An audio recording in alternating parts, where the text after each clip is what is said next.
ஏன்னு கேட்காதீங்க, நம்ம சனீஸ்வர பகவான் கோயில் தாங்க வந்திருக்கோங்க. ஆனா திருநள்ளாறு எப்படின்னா போகணும்? பஸ்ல தான் போகணுமா?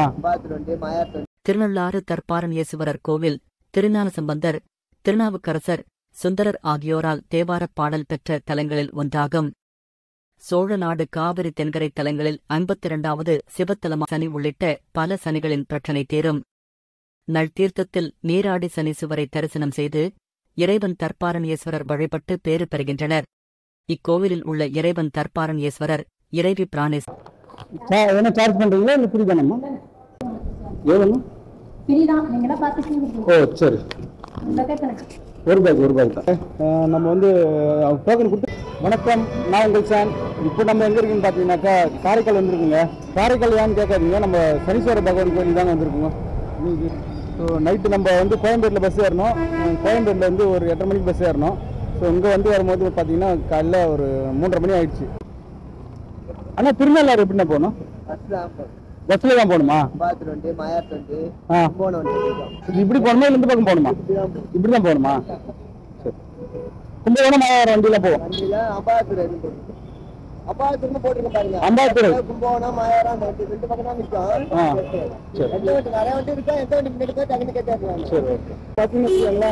ஷேரோட்டோல போலான்னு பார்த்தோம். அவர் என்ன சொன்னாருன்னா, நம்ம மாயாவரம் வண்டிலாம் போவோம்னு சொல்றாரு. ஸோ நம்ம அங்கே வெயிட் பண்ணுவோம். பஸ் ஸ்டாண்ட் வந்து பார்த்தீங்கன்னா ரொம்ப பெருசுலாம் இல்லை, சின்னதாக தான் இருக்கு. ஸோ இங்கே வெயிட் பண்ணும். முதல்ல அதுக்கு முன்னாடி வந்து நம்ம டிஃபன் சாப்பிடுவோம். டிஃபன் சாப்பிட்டுட்டு அதுக்கப்புறம் கிளம்பலாம். ஸோ இங்கே பார்த்தீங்கன்னா பஸ் ஸ்டாண்ட் ஏற்ற மாதிரியே வந்து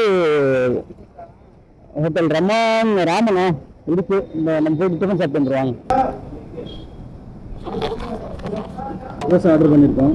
ஸோ நல்லா இருக்கு ஒரு தோசை. டிஃபன் முடிச்சாச்சுங்க. ஸோ இப்போ வந்து பார்த்தீங்கன்னா நம்மளுக்கு பஸ் வந்து இந்த பக்கம் போகணுமா, மாயாவரம் கும்பகோணம் அங்கே போகிற ரூட்ல பஸ் தான் நம்மளுக்கு போகணும். இப்போ பஸ் ஸ்டாண்ட்லேயே பஸ் இருக்குன்னு சொல்லி சொல்கிறாங்க. நான் உள்ளே போய் பார்ப்போம். நான் வந்து பார்த்தீங்கன்னா ஏதாவது வண்டி கடை இருக்குன்னு சொல்லி பார்த்தேன். இங்கே சுற்றி வண்டி கடை எதுவுமே இல்லை. இந்த பக்கமும் இல்லை, அப்படி பார்த்தீங்கன்னா இந்த பக்கமும் இல்லை. ரொம்ப தூரத்தில் எதுவுமே இல்லை, வண்டி கடையும் இல்லை. ஸோ பார்த்தீங்கன்னா பரவாயில்ல, டிஃபன் ரொம்ப சீப்பாக தான் இருக்கு. ஸோ 50 rupees தான் ஆச்சு. வாங்க அப்படியே பஸ் போயிட்டு பார்ப்போம். திருநாள் இருக்குங்களா? எவ்வளோ நேரம் ஆகும்?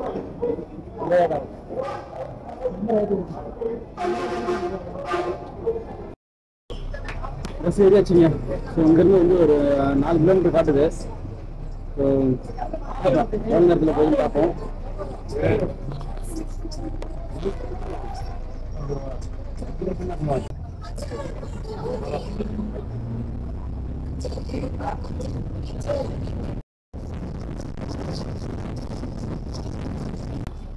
அவ்வளோதாங்க, பஸ் விட்டு இறங்கியாச்சு. ஸோ நம்ம வந்து அப்படியே இந்த பக்கம் தான் வந்தோம். ஸோ இந்த பக்கம் போகணும். அப்படியே இப்படி போனோம்னா கோயில் வரும்னு சொல்லி சொல்கிறாங்க. வாங்க, 2 பேர் போகிறாங்களே, அவங்க அங்கே தான் போகிறாங்களா. சரி வாங்க அப்படியே போவோம் கூட. பார்த்தா நல்ல பார்த்தீங்கன்னா நல்ல பெரிய சிட்டியாக தாங்க இருக்குது. நான் ஏதோ சின்ன கோயில் நினச்சேன். நீங்கள் வந்து பார்த்தீங்கன்னாக்கா இந்த கோயிலோட வரலாறு நம்ம முதல்ல ஒரு ஏவி ஒன்று பார்த்துட்டு வந்துடுவோம். இது என் வாய்ஸ்ல வராது, ஒரு வாய்ஸ் ஓவரில் வரும். திருநள்ளாறு தர்பாரண்யேசுவரர் கோவில் திருஞான சம்பந்தர், திருநாவுக்கரசர், சுந்தரர் ஆகியோரால் தேவாரப் பாடல் பெற்ற தலங்களில் ஒன்றாகும். சோழநாடு காவிரி தென்கரை தலங்களில் 52வது சிவத்தலமான இது திருநள்ளாறு என்ற இடத்தில் அமைந்துள்ளது. இத்தலத்தில் சனீசுவரன் இறைவன் வணங்கி பேறு பெற்றார். அதனால் இத்தலத்தில் உள்ள சனீசுவரன் புகழ்பெற்று விளங்குகிறார். இத்தல சனீசுவரரை வணங்கினால் 7.5 சனி உள்ளிட்ட பல சனிகளின் பிரச்சனை தீரும். நள் தீர்த்தத்தில் நீராடி சனீசுவரை தரிசனம் செய்து இறைவன் தர்பாரண்யேஸ்வரர் வழிபட்டு பேறு பெறுகின்றனர். இக்கோவிலில் உள்ள இறைவன் தர்பாரண்யேஸ்வரர், இறைவி பிராணேஸ்வரி. மூலவர் தர்பாரண்யேசுவரர். இவர் சுயம்புமூர்த்தியாக உள்ளார். தர்ப்பையில் முளைத்தவர் என்பதால் தர்பாரண்யேசுவரர் எனப்படுகிறார். இவரை திருமால், பிரம்மன், இந்திரன், திசைப்பாலர்கள், அகத்தியர், புலத்தியர், அர்ச்சனன், நளன் ஆகியோர் வழிபட்டுள்ளனர். இடையனார் கோவில். கோவிலின் நிர்வாகத்திற்காக அரசர்கள் பசுக்களை கோவில்களுக்கு தானம் தந்து அவற்றை மேய்த்து வழிநடத்த இடையர் குலத்திலிருந்து ஒருவரை நியமனம் செய்தனர். அதன்படி இடையன் அப்பசுகளை மேய்த்து பாலைப் பெற்று கோவிலுக்குத் தர வேண்டிய பங்கினை தர வேண்டும். இதனால் இடையனின் வாழ்வும் நிர்வாகமும் சீராய் நடைபெறும். இத்தலத்திலும் இடையர் ஒருவர் இப்பொறுப்பில் இருந்தார். கணக்கர் அப்பாலைப் பெற்று தன் வீட்டுக்குத் தந்து கோவிலுக்குப் போய் கணக்கு எழுதி வந்தார். அதனால் இறைவன் கணக்கரை சூலம் ஏதிக் கொன்றார். அத்துடன் இடையருக்கு இறைவன் காட்சி தந்தார். இறைவனிடமிருந்து எரியப்பட்ட சூலம் கணக்கரைக் கொல்ல வந்தபோது நந்தியும் பலிபீடமும் விலகிக் கொண்டன. அதனால் இத்தலத்தில் நந்தியும் பலிபீடமும் சற்று ஒதுங்கிய நிலையில் உள்ளது. கோவிலின் தென்புறமாக இடையனார் கோவில் அமைந்துள்ளது. இத்தலத்தில் இடையன் அவன் மனைவியுடன் உள்ளார். இவர்களுடன் கணக்கன் சிலையும் அமைந்துள்ளது. அமைவிடம் சம்பந்தர், அப்பர், சுந்தரர் மூவரதும் பாடல் பெற்ற இத்தலம் காரைக்கால் வட்டத்தில் அமைந்துள்ளது. இத்தலத்தில் இடையனுக்கு இறைவன் காட்சியளித்தார் என்பது நம்பிக்கை. இங்குள்ள சனி பகவான் சந்நிதி பிரசித்தி பெற்றதாகும். சப்தவிடங்க திருத்தலங்களில் ஒன்றான தலம். வரலாறு தமயந்தி எனும் சேதி நாட்டு இளவரசியின் சுயமரத்தில் எண்ணற்ற தேவர்கள் கலந்து கொண்டு அவளை திருமணம் செய்ய எண்ணினார்கள். தமயந்தி அவர்களைத் தவிர்த்து நளன் எனும் நடந்த நாட்டின் மன்னனை திருமணம் செய்ய தேர்ந்தெடுத்தாள். இதனால் கோபம் கொண்ட தேவர்கள் சனீஸ்வரனிடம் நளனை துன்புறுத்த வற்புறுத்தினார்கள்.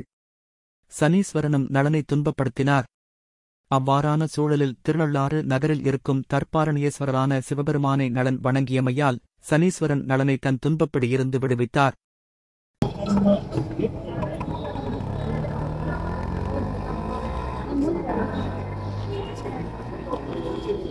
எல்லாரும் பேக் எல்லாம் உள்ள அலோடு இல்லையாங்க, அதனால வந்து நம்ம பேக் போயிட்டு அங்கே வச்சுட்டு அதுக்கப்புறம் கிளம்பலாம் வாங்க. இப்போ நீங்கள் வந்தீங்கன்னாக்கா ஆக்சுவலி முன்னாடியே வந்து கேட்குறாங்க எல்லாரும் செருப்பு அங்கே விடுங்கன்னு சொல்லிட்டு, அங்கெல்லாம் தேவையில்லை. ஸோ செப்பல் இங்கே கோயிலுக்கு முன்னாடியே வந்து விட்டுக்கலாம். அங்கே பார்த்தீங்கன்னு வச்சுக்கோங்களேன், நம்ம இதெல்லாம் என்ன சொல்கிறது, நம்ம லக்கேஜ்லாம் வந்து அங்கே வச்சுக்கலாம். ஸோ அங்கே வச்சுட்டு ஃப்ரீயாக வச்சுக்கலாம், ஒன்றும் சார்ஜ்லாம் இல்லை. ஸோ பேக் வைக்கிற இடம் வந்து ஃப்ரீ தான், காசுலாம் இல்லை. ஸோ இருந்தாலும் பயமாக இருக்குது நம்மளுக்கு பேக் வைக்கிறதுக்கு. இதெல்லாம் ஒன்றும் பெருசாக இல்லை. சரி பார்ப்போம், ஒன்றுங்க கடல் மேலே பாரத்தை போட்டு விட்டோம். என்ன சார்ஜ் பண்ணுறீங்களா இல்லை ஃப்ரீ தானம்மா? எவ்வளோண்ணா? ஓ சரி, ஒரு பேக் தான். நம்ம வந்து டோக்கன் கொடுத்துறாங்க, நம்ம என்ன பார்த்து கொடுங்க அப்படின்னு சொல்லியிருக்காங்க. சரி வாங்க, வரும்போது நம்ம பார்த்து கொடுத்துடலாம், அப்படியே கிளம்பலாம் வாங்க.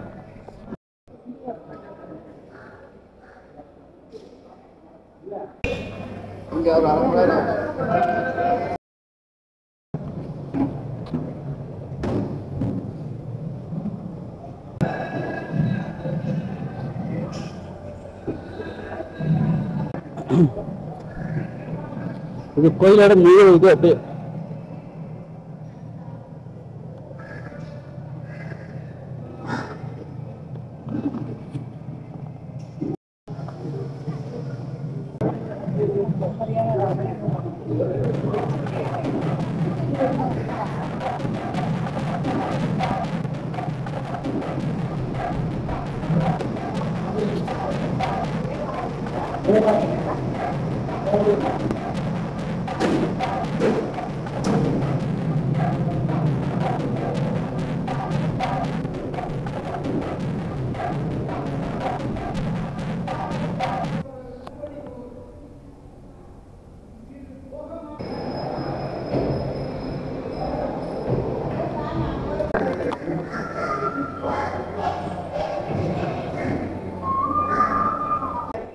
எவ்வளோ மலைக்கு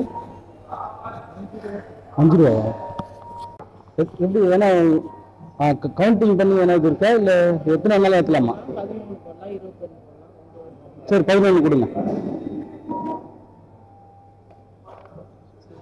சரி, ஏன்னா வேண்டுதல் பண்ணி தான் இது பண்ணணுமா இல்லை எப்படிமா? அது யார் வேணாலும் ஏற்றலாமா? சரி சரி. நெய் விளக்காமா? அது எள்ளு விளக்கா?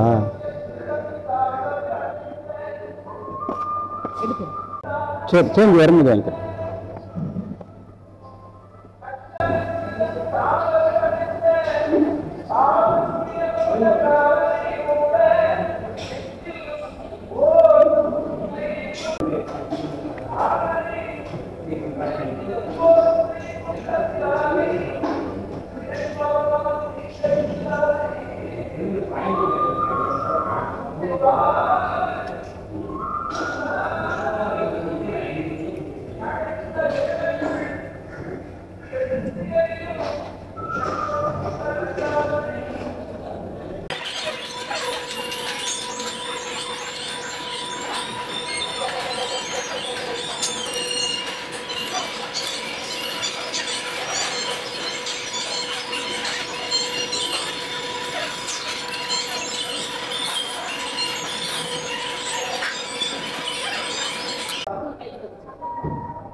சாமி கும்பிட்டுட்டு குளத்துக்கு போகணுமா இல்லை குளத்துக்கு போயிட்டு தான் சாமி கும்பிட வரணுமாம்மா?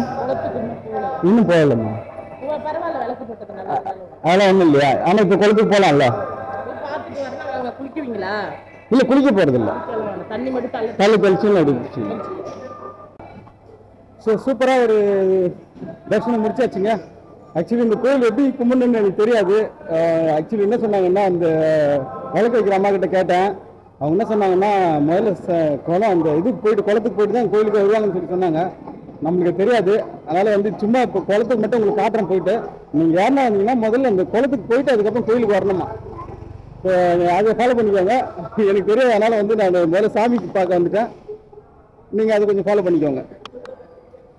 இப்போ நம்ம சாமி பார்த்துட்டு அதுக்கப்புறம் குளத்துக்கு போகிறோம். ஆக்சுவலி வந்து குளத்துக்கு தான் முதல்ல போகணுமா. ஸோ குளத்துக்கு இங்கேருந்து எவ்வளோ தூரம் இருக்குன்னு சொல்லி தெரியல. வாங்க பார்ப்போம். பஸ்ஸில் வரும் வாங்க, அடுத்து போய் பார்ப்போம்.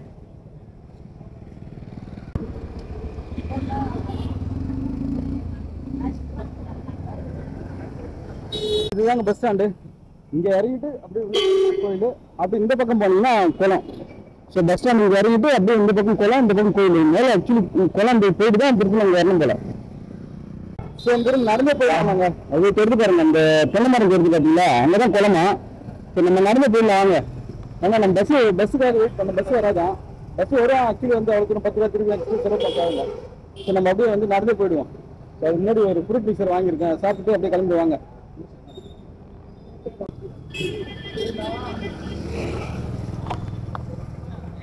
கோயிலுக்கு வந்து ரொம்ப தூரம் இல்லைங்க, வாக்கபிள் டிஸ்டன்ஸ் தான். நம்ம அப்படியே நடந்து போயிடலாம். இதை பார்த்தீங்கன்னா எல்லாம் பாண்டிச்சேரி ரிஜிஸ்ட்ரேஷன் இருக்குங்க. வண்டி பிஒய் போயிட்டுருக்கு, பாண்டிச்சேரி ரிஜிஸ்ட்ரேஷன் தான் இருக்கு.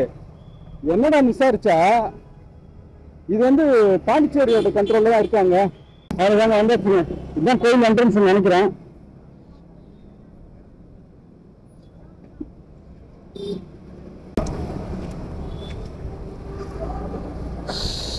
அதுதாங்க பின்னாடி பார்த்தீங்கன்னா தெரியும் அந்த ஆர்ச்சு. நம்ம உள்ள என்ட்ரி ஆயாச்சு. அப்படி போனா இது யூடியூப் சேனல்மா. சரி, என்ன ஸ்பெஷல் அந்த கோயிலோட ஸ்பெஷல்? சரிங்கண்ணா. எண்ணெய் வச்சு குளிக்கணும். சரிங்கண்ணா. கருப்பு துண்டை சுத்தி தண்ணியில போட்டுடணும். சரி. அவுத்து போற துணினா ரூம்ல போட்டுடணும். அங்க பிள்ளையார் இருக்காரு, தலையை சுத்தி சூர தேங்காய் உடைக்கணும். சரி. சனிபகவான் கோயில் போனீங்கன்னா அம்மன் அர்ச்சனும் சனிபக அர்ச்சனை கொடுப்பாங்க. சனிபகவான் அர்ச்சனை செஞ்சு தலையை சுத்தி அங்க வச்சு போடணும். அம்மன் அர்ச்சனை கையில எடுத்துக்கணும். அவ்வளவுதான் இந்த ஊருக்கு. இங்க வந்தா அந்த எண்ணெய் சோறு கிள்ளு சோறு எல்லாம் கேட்பாங்க, அதெல்லாம் வாங்கி கொடுக்க கூடாது. ஆளுக்கு 10 ரூபா கொடுத்துருங்க, அவ்வளவுதான். இங்க வந்தா இந்த கோயிலுக்கு வந்து அவங்க நினைச்சது நடக்கும். இந்த கோயில காலை வச்சாலே தெரியும். இந்த கோயில்ல காலை வச்சாலே அவங்களுக்கு வந்து நன்மை தான் நடக்கும். அந்த குழந்தை முதல்ல சிவன், அப்புறம் அம்பாள், அடுத்ததுதான் சனீஸ்வரன். அவங்கள தரிசிச்சுட்டு தான் பாக்கி எல்லாரையும் தரிசிக்கணும். குளம் ஃபர்ஸ்ட், முதல் நான் பார்த்துட்டு பெருமாள் இருக்காரு இந்த பக்கமா. பெருமாள் இங்க இருக்காரு. பெருமாளை தரிசிச்சுட்டு அதுக்கப்புறம் சிவன், அம்பா, சனீஸ்வரன். இதெல்லாம் வந்து அந்த கோயிலே இருக்கு. எல்லாம் அந்த கோயிலோட ஐதீகம் தான். ஸோ இந்த அம்மா சொன்னது கேட்டிருப்பீங்க. இந்த குளத்துக்கு போயிட்டு நம்ம குளிக்க போறது இல்லை, சும்மா போயிட்டு அப்படி பார்த்துட்டு அப்படி கிளம்பிடுவாங்க.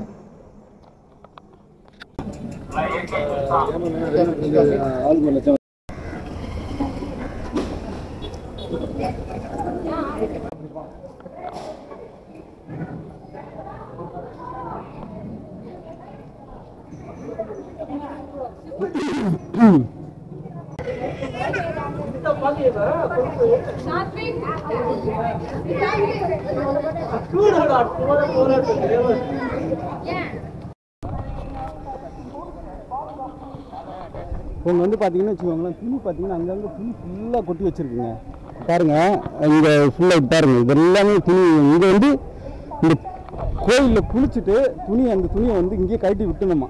ஸோ யாரும் எடுத்துகிட்டு அந்த துணியை திருப்பி ரிட்டர்ன் போடக்கூடாதான். அதனால் எல்லாருமே பார்த்தீங்கன்னா துணி எல்லாமே இங்கே ஃபுல்லாக விட்டுட்டு தான் போயிருக்காங்க. யாருன்னா வந்தீங்கன்னா துணியை வந்து தண்ணிக்குள்ளே விடாதுங்க. இந்த மாதிரி வந்து கரையில் விட்டுட்டு போயிடுங்க. ஏன்னா வந்து தண்ணியை வந்து நிறைய பேர் யூஸ் பண்ணுற தண்ணி, அதனால் வந்து அது ரொம்ப பாதுகாப்பாக தான் நம்ம தான் பார்த்துக்கணும். அதனால் வந்து துணியை வந்துன்னா வெளியே வச்சுட்டு போயிடுங்க, வெளியே கட்டி விட்டு போயிடுங்க, தண்ணிக்குள்ளேயே விட்டுட்டு போகாதீங்க. நாங்கள் பாருங்கள், அங்கே மூட்டை வச்சுருக்கு பாருங்க ஃபுல்லாக.